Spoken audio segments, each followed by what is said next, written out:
ದೇವರಿಗೆ ಮಹಿಮೆ ಉಂಟಾಗಲಿ. ಸಂತೋಷಕ್ಕೆ ದಾರಿ, ಈ ಸಂದೇಶಕ್ಕೆ ನಿಮ್ಮೆಲ್ಲರನ್ನ ಯೇಸು ಕ್ರಿಸ್ತನಲ್ಲಿ ಸ್ವಾಗತಿಸುತ್ತೇನೆ.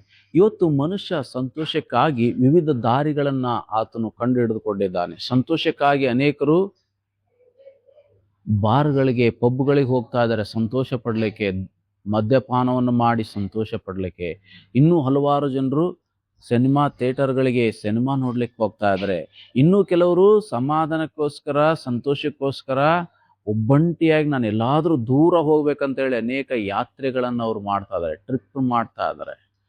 ಬೇರೆ ಬೇರೆ ಸ್ಥಳಗಳನ್ನ ಸುತ್ತಿ ಅವ್ರು ಏನು ಮಾಡ್ತಾರೆ, ತಮ್ಮ ಬೇಸರವನ್ನ ಕಳ್ಕೊಳ್ಳೋದನ್ನ ನಾವು ನೋಡ್ತಾ ಇದ್ದೀವಿ. ಹೀಗೆ ಮನುಷ್ಯ ತನ್ನ ಸಂತೋಷಕ್ಕಾಗಿ, ಸಮಾಧಾನಕ್ಕಾಗಿ ವಿವಿಧ ದಾರಿಗಳನ್ನು ಅವನು ಕಂಡುಕೊಂಡಿದ್ದಾನೆ. ಆದರೆ ನಿಜವಾಗಿಯೂ ಇದ್ಯಾವುದು ಸಂತೋಷಕ್ಕೆ ನಿಜವಾದ ದಾರಿ, ಸಮಾಧಾನಕ್ಕೆ ದಾರಿ ಅಲ್ಲ.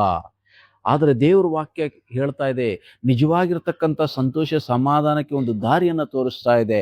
ಆ ದಾರಿ ಯಾವುದು ಎಂಬುದನ್ನು ನೋಡುವಾಗ ಫಿಲಿಪ್ಪಿ ಪತ್ರಿಕೆ 4ನೇ ಅಧ್ಯಾಯ ವಚನ 6 ಮತ್ತು 7 ಈ ರೀತಿಯಾಗಿ ಅಲ್ಲಿ ಹೇಳ್ತಾ ಇದೆ, ಯಾವ ಸಂಬಂಧವಾಗಿಯೂ ಚಿಂತೆ ಮಾಡದೆ ಸರ್ವ ವಿಷಯಗಳಲ್ಲಿ ದೇವರ ಮುಂದೆ ಕೃತಜ್ಞತಾಸ್ತುತಿಯನ್ನು, ಪ್ರಾರ್ಥನೆ, ವಿಜ್ಞಾಪನೆಗಳನ್ನು ಮಾಡುತ್ತಾ ನಿಮಗೆ ಬೇಕಾದದ್ದನ್ನ ತಿಳಿಯಪಡಿಸಿರಿ.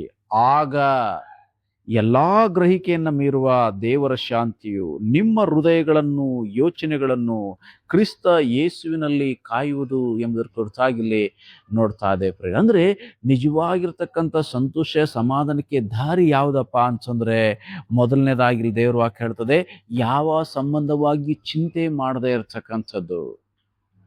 ನಮ್ಮ ಚಿಂತೆಗಳು ಅನೇಕ ರೀತಿಯ ಅಸಮಾಧಾನಗಳಿಗೆ ಕಾರಣ ಆಗ್ತದೆ. ಚಿಂತೆಗಳು ನಮ್ಮ ಸಂತೋಷವನ್ನ, ಸಮಾಧಾನವನ್ನ ಹಾಳು ಮಾಡ್ತದೆ. ಅದರಿಂದ ದೇವ್ರ ವಾಕ್ಯ ಸ್ಪಷ್ಟವಾಗಿ ಹೇಳ್ತಾ ಇದೆ, ಯಾವ ವಿಷಯವಾಗಿಯೂ ಚಿಂತೆ ಮಾಡಬೇಡ್ರಿ ಎಂಬುದ್ರ ಕುರಿತಾಗಿ ದೇವ್ರ ವಾಕ್ಯದ ತಿಳಿಸ್ತಾ ಅದನ್ನ ನಾವು ನೋಡ್ತಾ ಇದ್ದೇವೆ. ಅದರಿಂದ ಇವತ್ತು ಸಂತೋಷಕ್ಕೆ ಯಾವುದು ದಾರಿ, ಬೆಸ್ಟ್ ವೇ ಯಾವುದಪ್ಪ ಅಂದ್ರೆ, ಮೊದಲನೇ ದಾರಿ ಯಾವ ವಿಷಯವಾಗಿಯೂ ಚಿಂತಿಸದೇ ಇರತಕ್ಕಂಥದ್ದು. ಮಕ್ಕಳನ್ನ ನೋಡಿ, ಹುಟ್ಟಿರುವಂಥ ಮಕ್ಕಳನ್ನ, ಕೂಸುಗಳನ್ನ ನೋಡಿ ಎಷ್ಟು ಖುಷಿಯಾಗಿರ್ತಾರೆ, ಎಷ್ಟು ಸಂತೋಷವಾಗಿರ್ತಾರೆ, ಸಮಾಧಾನದಿಂದ ನಿದ್ದೆ ಮಾಡ್ತಾರೆ. ಕಾರಣ ಅವ್ರಿಗೆ ಯಾವುದೇ ವಿಧವಾಗಿರ್ತಕ್ಕಂಥ ಚಿಂತೆ ಇಲ್ಲ. ಆದ್ದರಿಂದ ಮಕ್ಕಳೇನು ಮಾಡಿದ್ದಾರೆ ಅಂದರೆ, ಅವರು ಸಂತೋಷವಾಗಿ ಸಮಾಧಾನದಿಂದ ತಮ್ಮ ಬಾಲ್ಯವನ್ನ ಕಳೀತಾರೆ. ಅದರಿಂದ ಇವತ್ತು ನಾನು ನೀವುಗಳು ಸಹ ಏನು ಮಾಡಬೇಕಾಗಿದೆ ಅಂದರೆ, ಈ ಮಕ್ಕಳ ಹಾಗೆ ಯಾವ ಸಂಬಂಧವಾಗಿ ಚಿಂತೆ ಮಾಡದೆ ನಾವು ಯಾವಾಗಿರ್ತೀವೋ ಅವಾಗ ಮಾತ್ರ ಏನಾಗ್ತದೆ ಅಂತಂದರೆ, ನಾವು ಸಂತೋಷ ಸಮಾಧಾನದಲ್ಲಿ ಇರಲಿಕ್ಕೆ ಸಾಧ್ಯ. ಅದನ್ನು ಬಿಟ್ಟು ನಾವೇನು ಮಾಡ್ತೇವೆ, ಆಹಾರದ ಬಗ್ಗೆ ಚಿಂತೆ ಮಾಡ್ತೇವೆ, ಬಟ್ಟೆ ಬಗ್ಗೆ ಚಿಂತೆ ಮಾಡ್ತೇವೆ, ನಾವು ವಾಸ ಮಾಡ್ತಕ್ಕಂಥ ಮನೆಗಳ ಬಗ್ಗೆ ಚಿಂತೆ ಮಾಡ್ತೇವೆ, ಸಂಬಂಧಗಳ ಬಗ್ಗೆ ಚಿಂತೆ ಮಾಡ್ತೇವೆ, ಗಂಡನ ಬಗ್ಗೆ, ಹೆಂಡತಿ ಬಗ್ಗೆ, ಮಕ್ಕಳ ಬಗ್ಗೆ, ಅತ್ತೆ ಬಗ್ಗೆ, ಮಾವನ ಬಗ್ಗೆ, ಅಣ್ಣನ ಬಗ್ಗೆ, ತಮ್ಮನ ಬಗ್ಗೆ, ಹೀಗೆ ಹಲವಾರು ಸಂಬಂಧಗಳ ವಿಷಯದಲ್ಲಿ ನಾವೇನ್ ಮಾಡ್ತಾ ಇದ್ದೇವೆ ಅಂದ್ರೆ ಚಿಂತೆ ಮಾಡ್ತೇವೆ. ಅವ್ರು ನನ್ನ ಸರಿಯಾಗಿ ನೋಡ್ಕೊಂತಾ ಇಲ್ಲ, ಅವ್ರು ಸರಿಯಾಗಿ ನನ್ನ ಮಾತಾಡಿಸ್ತಾ ಇಲ್ಲ, ಅವ್ರು ನನ್ನ ಕೇರ್ ಮಾಡ್ತಾ ಇಲ್ಲ, ಅವ್ರು ಮನೆಗೆ ಬರ್ತಾ ಇಲ್ಲ. ಹೀಗೆ ಅನೇಕ ಸಂಬಂಧಗಳ ವಿಷಯದಲ್ಲಿ ನಾವೇನು ಮಾಡಿದೇವಪ್ಪ ಅಂದರೆ, ಅನೇಕ ನಿರೀಕ್ಷೆಗಳನ್ನು ಇಟ್ಕೊಂಡು, ಅನೇಕ ಆಸೆಗಳನ್ನು ಇಟ್ಕೊಂಡು ಅದು ನೆರವೇರದೇ ಇರುವಾಗ ನಾವು ಚಿಂತೆ ಮಾಡ್ತಾ, ಕಣ್ಣೀರಿಡ್ತಾ, ಗೋಳಾಡ್ತಾ ನಾವು ಅಸಮಾಧಾನದಲ್ಲೇ ಮುಂದುವರಿತಾ ಇದ್ದೇವೆ. ಅದರಿಂದ ಚಿಂತೆ ನಮ್ಮನ್ನ ಚಿತೆಗೆ ಒಯ್ತಕ್ಕಂಥದ್ದು, ನಾಶನಕ್ಕೆ ತೆಗೆದುಕೊಂಡು ಹೋಗ್ತಕ್ಕಂಥದ್ದಾಗಿರೋದ್ರಿಂದ ನಾವು ದೇವ್ರ ವಾಕ್ಯ ಹೇಳಿದಂತೆ ನಾವು ಯಾವ ಸಂಬಂಧವಾಗಿಯೂ ಚಿಂತೆ ಮಾಡೋದು ಬೇಡ ಎಂಬ ದೇವ್ರ ವಾಕ್ಯ ಹೇಳುತ್ತೆ. ಬರೀ ಚಿಂತೆ ಮಾಡಬೇಡ್ರಿ ಅಂತ ಹೇಳಿಲ್ಲ ಇಲ್ಲಿ ವಾಕ್ಯ, ಯಾವ ಸಂಬಂಧವಾಗಿಯೂ ಚಿಂತೆ ಮಾಡಬೇಡ್ರಿ. ಇವತ್ತು ನಿಮ್ಮ ಚಿಂತೆ ಯಾವುದೇ ಇರಲಿ, ಅದ್ರ ಬಗ್ಗೆ ನೀವು ಚಿಂತೆ ಮಾಡಬೇಡ್ರಿ ಎಂಬುದಾಗಿ ದೇವ್ರ ವಾಕ್ಯ ಹೇಳ್ತಾ ಇದೆ ಪ್ರೇಯರ್. ಅದರಿಂದ ನೀನು ನಿನ್ನ ಜ್ಞಾಪಕದಲ್ಲಿರ್ತಕ್ಕಂಥ, ನೀನು ಇವತ್ತು ಹಾದು ಹೋಗ್ತಕ್ಕಂಥ ವಿಷಯದಲ್ಲಿ, ಯಾವ ವಿಷಯದಲ್ಲಿ ನೀನು ಚಿಂತೆಯಲ್ಲಿದ್ದೀಯಾ ಅದನ್ನ ನೀನು ಬಿಡೋದಾದ್ರೆ ನೀನು ಸಮಾಧಾನದಲ್ಲಿ, ಸಂತೋಷದಲ್ಲಿ ಇರಲಿಕ್ಕೆ ಸಾಧ್ಯ. ಒಂದು ವೇಳೆ ಇವೆಲ್ಲವನ್ನು ನಾವು ಮಾಡ್ತಾ ಹೋದ್ರೆ ಏನು ಮಾಡ್ತೇವೆ ಅಂತಂದ್ರೆ, ನಾವು ಯಾವತ್ತೂ ಸಹ ಸಮಾಧಾನ, ಸಂತೋಷವನ್ನ ಅನುಭವಿಸ್ಲಿಕ್ಕೆ ಸಾಧ್ಯವಿಲ್ಲ. ಅದರಿಂದ ಏನು ಮಾಡಬೇಕಾಗಿದೆ, ನಾವು ಚಿಂತೆಯನ್ನು ಬಿಡಬೇಕಾಗಿದೆ. ಬಿಟ್ಟು ಏನು ಮಾಡಬೇಕು, ದೇವರ ಚಿತ್ತಕ್ಕೆ ನಾವು ಒಳಗಾಗಬೇಕು. ಇವೆಲ್ಲವನ್ನು ಬಿಟ್ಟು, ಎಲ್ಲ ವಿಷಯವಾಗಿರ್ತಕ್ಕಂಥ ಚಿಂತೆಯನ್ನು ಬಿಟ್ಟು ದೇವರ ಚಿತ್ತಕ್ಕೆ ನಾವು ಒಳಗಾಗಬೇಕು. ಯಾಕಂದ್ರೆ ದೇವ್ರ ವಾಕ್ಯ ಹೇಳ್ತಾ ಇದೆ, ದೇವರು ತನ್ನ ಚಿತ್ತದ ಮೇರೆಗೆ ಎಲ್ಲವನ್ನ ನಮಗೆ ಅನುಗ್ರಹಿಸ್ತಾನೆ ಎಂಬುದಾಗಿ ದೇವ್ರ ವಾಕ್ಯದಲ್ಲಿ ನಾವಿಲ್ಲಿ ನೋಡ್ತಾ ಇದ್ದೇವೆ. ಅಂದ್ರೆ ದೇವರು ನಾವು ಯಾವ ವಿಷಯವಾಗಿ ಚಿಂತೆ ಮಾಡದೆ ನಾವು ಎಲ್ಲವನ್ನ ಕರ್ತನ ಮೇಲೆ ಹಾಕಿ ನಾವು ಇರುವಾಗ ಏನ್ ಮಾಡ್ತಾರಂತೆ, ದೇವರು ತನ್ನ ಚಿತ್ತದ ಮೇರೆಗೆ ಎಲ್ಲವನ್ನ ಅವರು ನಡೆಸ್ತಕ್ಕಂಥವರಾಗಿದ್ದಾರೆ. ಆದರೆ ಅನೇಕ ಸಾರಿ ನಾವೇನ್ ಮಾಡ್ತೇವೆ ಅಂತಂದ್ರೆ ದೇವರ ಚಿತ್ತಕ್ಕೆ ವಿರುದ್ಧವಾಗಿ ನಾವು ಯೋಚನೆ ಮಾಡೋದ್ರಿಂದ, ದೇವ್ರ ಚಿತ್ತಕ್ಕೆ ವಿರುದ್ಧವಾಗಿ ನಾವು ನಡ್ಕೊಳ್ಳೋದ್ರಿಂದ ಏನಾಗ್ತೇವಪ್ಪ ಅಂದ್ರೆ ಸಂಕಟಗಳಿಗೆ, ನೋವುಗಳಿಗೆ, ಅಸಮಾಧಾನಕ್ಕೆ ಒಳಗಾಗ್ತೇವೆ. ದೇವರ ಚಿತ್ತಕ್ಕೆ ವಿರುದ್ಧವಾಗಿರೋದು ಹೇಗಿರುತ್ತಪ್ಪ ಜೀವನ ಎಂಬ ನೋಡುವಾಗ, ಅಲೆಗಳ ವಿರುದ್ಧವಾಗಿ ನಾವು ಈಜಿದ ಹಾಗೆ, ಕೆರೆಗಳಲ್ಲಿ, ಸಮುದ್ರದಲ್ಲಿ, ತೊರೆಗಳಲ್ಲಿ ನಾವು ತೆರೆಗೆ ಬರುವಾಗ ಅದಕ್ಕೆ ವಿರುದ್ಧವಾಗಿ ನಾವು ಈಜುವ ಹಾಗೆ ಇರ್ತದೆ. ಅಂದ್ರೆ ನಾವು ತೆರೆಗೆ ವಿರುದ್ಧವಾಗಿ ಈಜಲಿಕ್ಕೆ ಅಸಾಧ್ಯ. ಹಾಗೆ ಈಜುವಕ್ಕೆ ಹೋಗುವಾಗ ಏನಾಗ್ತದೆ ಅಂತ ನಾವು ದಡ ಸೇರ್ಲಿಕ್ಕೂ ಸಾಧ್ಯವಿಲ್ಲ.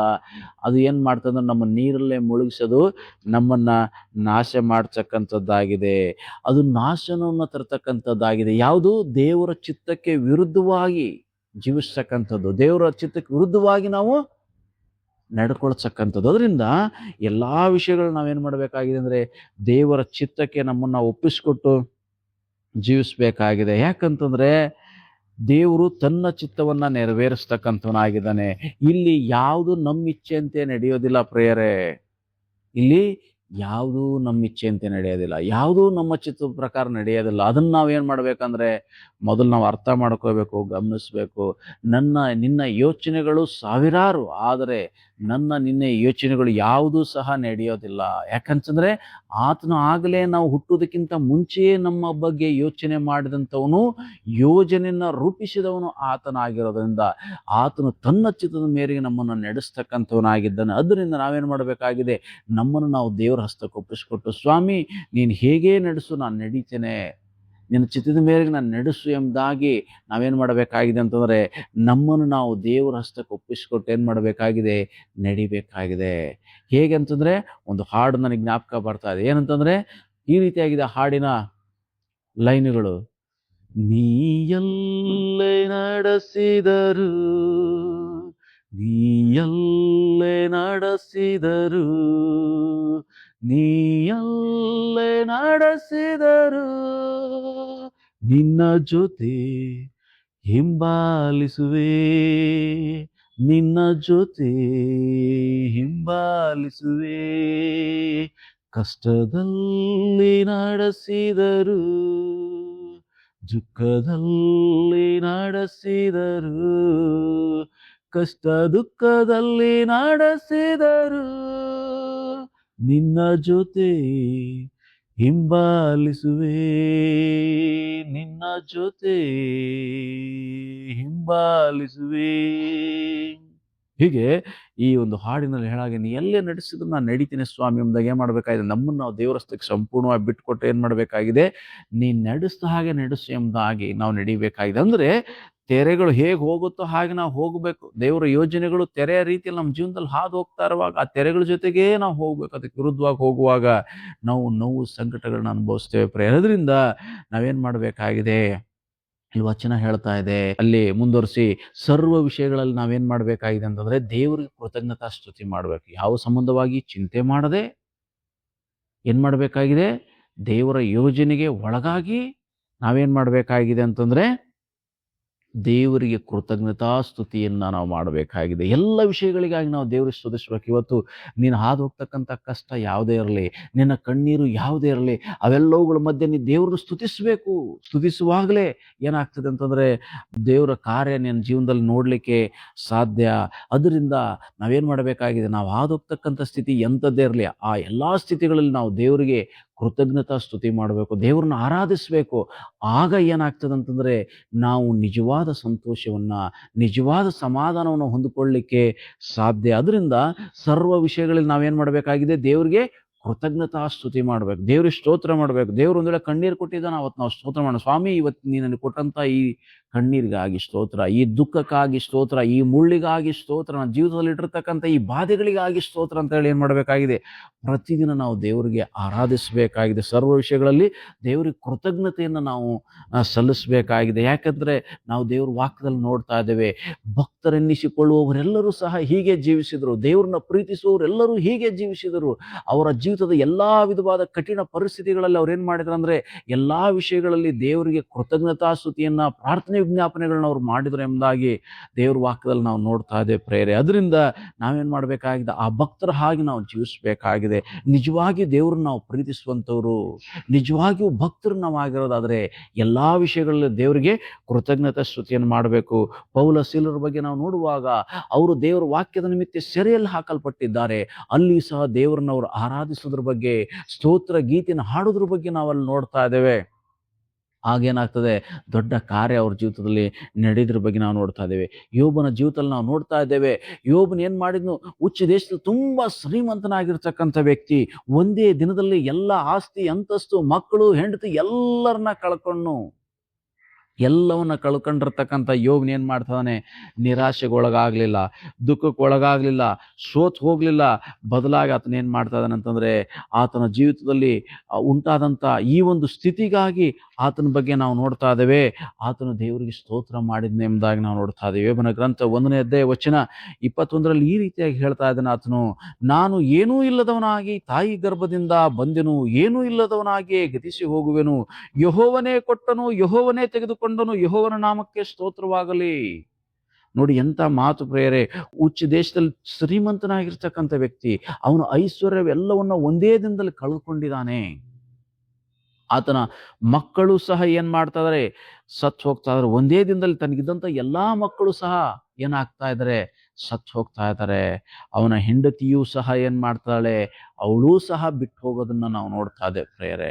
ಅಂತ ಒಂದು ಪರಿಸ್ಥಿತಿಯನ್ನ ಅನುಭವಿಸಿರ್ತಕ್ಕಂಥ ಯೋಬನು, ಅಂತ ಒಂದು ಕಠಿಣ ಸ್ಥಿತಿಯಲ್ಲಿದ್ದಂಥ ಯೋಬನು, ಅಯ್ಯೋ ನಂದೆಲ್ಲ ಆಸ್ತಿ ಹೋಗ್ಬಿಡ್ತು, ಅಯ್ಯೋ ನನ್ನ ಮಕ್ಕಳು ಸತ್ತು ಹೋಗ್ಬಿಟ್ರು, ಅಯ್ಯೋ ನನ್ನ ಸ್ಥಿತಿ ಹಾಗಾಯ್ತು ಹೀಗಾಯ್ತು ಎಂಬುದಾಗ ಆತನ ಏನ್ ಮಾಡ್ಲಿಲ್ಲ ಅಂತಂದ್ರೆ, ಗೋಳಾಟದಲ್ಲಿ, ನೋವಿನಲ್ಲಿ, ಸಂಕಟದಲ್ಲಿ ಆತನು ಮುಳುಗದೆ ಬದಲಾಗಿ ಏನ್ ಮಾಡ್ತಾ ಇದ್ದಾನೆ, ಆತನು ಸಮಾಧಾನವಾಗಿ ಹೇಳೋದನ್ನ ನಾವು ನೋಡ್ತಾ ಇದ್ದೇನೆ.